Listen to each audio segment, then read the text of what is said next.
अवधूत चिंतन श्री गुरुदेव दत्त श्री स्वामी समर्थ. भाद्रपद महिन्यातील पौर्णिमा ते अमावास्या हा जो काळ आहे तो आपल्या पितरांसाठी समर्पित असतो. आणि आजच्या व्हिडिओमध्ये आपण महिलांनी दररोज या पितृपक्षामध्ये कोणत्या सेवा करायच्या आहेत आणि त्याचप्रमाणे काही उपाय आपल्याला करायचे आहेत या पितृपक्षामध्ये, तेच आपण जाणून घेणार आहोत. कारण बघा, पितरांची जास्तीत जास्त ह्या पितृपक्षामध्ये सेवा केली जाते आणि 3 पिढ्यांपर्यंतचा पितृदोष जो आहे तो आपल्याला लागत असतो आणि महिलांना खास करून माहेरचा पितृदोष देखील असतो. तर आपले जे कोणी पितृ आहेत, जे पितृलोकातून भूतलावरती आलेले आहेत ह्या पितृपक्षामध्ये, त्यांच्यासाठी ही जी आपली सेवा आहे ती आपल्याला करायची आहे. म्हणजे ते जिथे कुठे असतील त्यांना काही त्रास होऊ नये आणि त्याचप्रमाणे ते सुखात राहावे, यासाठी ही 15 दिवसाची सेवा जी आहे ती आपण करायची आहे, त्यांना समर्पित करायची आहे. आणि अशा प्रकारे सेवा केल्यानंतर जेव्हा आपल्याला आपल्या पितरांचे आशीर्वाद लाभतात, तेव्हा नक्कीच आपली जी रखडलेली काही कामं असतील, म्हणजे आपल्या लग्न कार्यामध्ये जर अडचणी येत असतील किंवा नोकरीधंद्यामध्ये आपल्याला काही यश मिळत नसेल, त्याचप्रमाणे आर्थिक जर अडचणी असतील, तर यामध्ये सकारात्मक बदल होताना आपल्याला दिसतात. त्याचप्रमाणे आपली प्रगती जी आहे ती पण दिवसेंदिवस होत जाते. तर आपल्याला सेवा कोणत्या करायच्या आहेत? बघा, या पितृपक्षामध्ये दररोज आपल्याला सगळ्यात आधी सकाळी सूर्यदेवाला अर्घ्य द्यायचं आहे आणि हे अर्घ्य देत असताना पाण्यामध्ये आपल्याला काळे तीळ टाकायचे आहेत आणि सूर्यदेवाला अर्घ्य द्यायचं आहे. त्याचप्रमाणे तुळशीला देखील आपल्याला दररोज जल अर्पण करायचं आहे. पितृपक्षामध्ये तुळस ही तोडायची नाही आहे आपल्याला. आणि महिलांनी तर खास करून तुळस कधीच तोडू नये, कारण तुळस ही सौभाग्य देणारी असते. त्याचप्रमाणे भगवान शंकर हे पितरांचे देखील देव आहेत. तुम्ही भगवान शंकराची जरी उपासना किंवा सेवा केलीत ना, तरीसुद्धा तुमचे पितृ तुमच्यावर संतुष्ट होतील. खरं तर आपले पितृ जे आहेत ते आपल्याला भरभरून आशीर्वाद देण्यासाठीच या 15 दिवसामध्ये पृथ्वी तलावरती आलेले असतात. म्हणून भगवान शंकरांची सेवा जी आहे ती आपल्याला घरात, म्हणजे घरातच जरी तुम्ही केलीत या 15 दिवसामध्ये, रुद्राभिषेक जरी केलात ना, तरी देखील पितृदोष जो आहे तो फार प्रमाणात कमी होतो. म्हणजे पितृदोषासाठी रुद्राभिषेक ही जी सेवा आहे ती अत्यंत महत्त्वाची मानली जाते.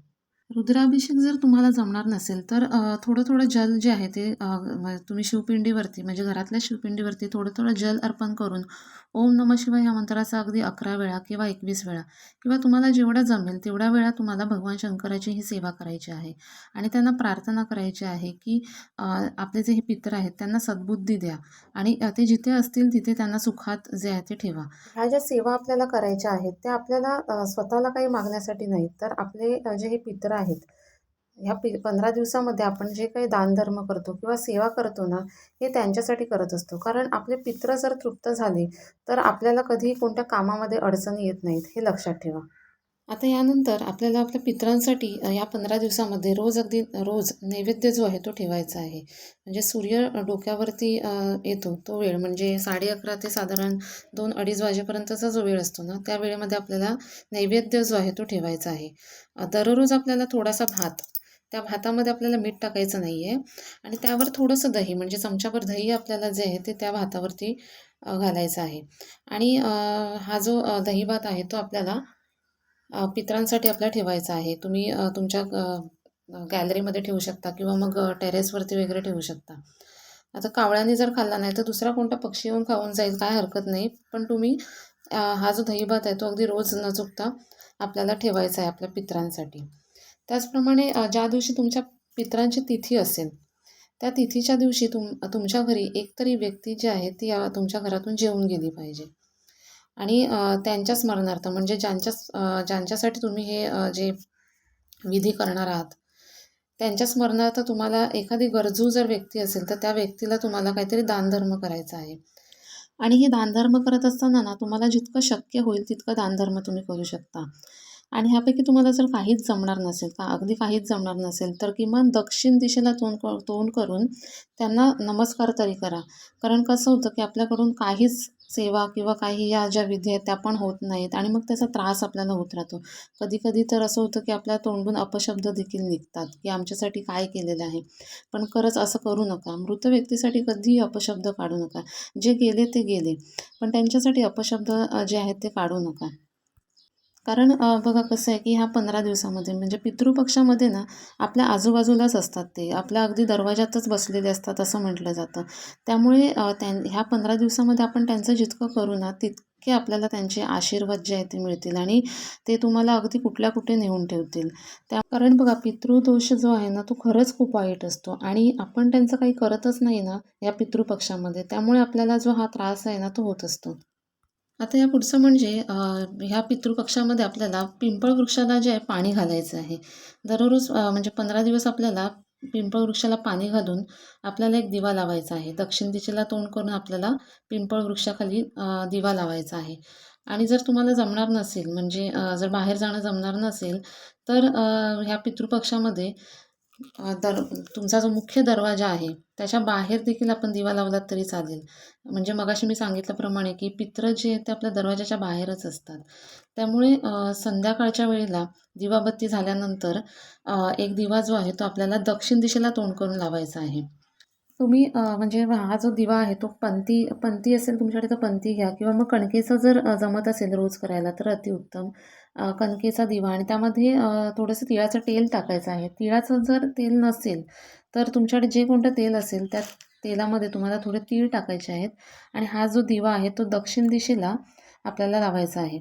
दक्षिण दिशेला तोंड करून आपल्याला हा उंबऱ्याच्या बाहेरच्या बाजूला आपल्याला लावायचा आहे दिवा. आणि तुमचं भाड्याचं जरी घर असेल ना, तरी देखील तुम्ही हा दिवा लावू शकता. त्यात काहीच हरकत नाही आहे. दक्षिण दिशेला तोंड करून आपल्याला ओम पितृदेवाय नमः असा मंत्र बोलून 11 वेळा आपल्याला मंत्र म्हणायचा आहे आणि नमस्कार करायचा आहे.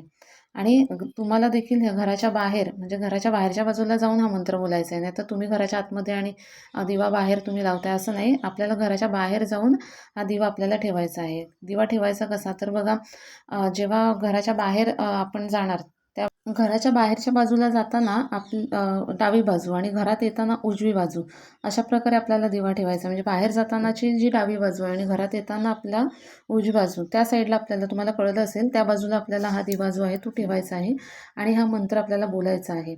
ओम पितृदेवाय नमः अशा प्रकारे जो हा मंत्र आहे तो आपल्याला 11 वेळा मंत्र म्हणायचा आहे आणि आपल्या पितरांना मनोभावे अगदी प्रार्थना करायची आहे की तुम्ही जिथे कुठे असाल तिथे तुम्ही सुखात राहा आणि माझ्या घरावरती तुमची कृपादृष्टी अशीच राहू दे आणि तुमचे आशीर्वाद आमच्या पाठीशी सदैव राहू देत. अशा प्रकारे आपल्याला आपल्या पितरांना प्रार्थना करायची आहे. तर अशा प्रकारे ह्या ज्या काही सेवा आहेत ना त्या आपल्याला ह्या पितृपक्षामध्ये जशा जमतील तशा तुम्हाला नक्कीच करायच्या आहेत. आणि जर काहीच जमणार नसेल तर किमान मगाशी मी सांगितल्याप्रमाणे दक्षिण दिशेला तोंड करून तुमच्या पितरांना तुम्हाला नमस्कार करायचा आहे. तेवढं जरी केलं तरी देखील तुम्हाला त्यांचे आशीर्वाद हे नक्कीच मिळतील. तर व्हिडिओतील माहिती आपल्याला आवडली असेल तर व्हिडिओला लाईक करा आणि अशाच माहितीपूर्ण व्हिडिओजसाठी माझ्या चॅनलला सबस्क्राईब देखील करा. धन्यवाद.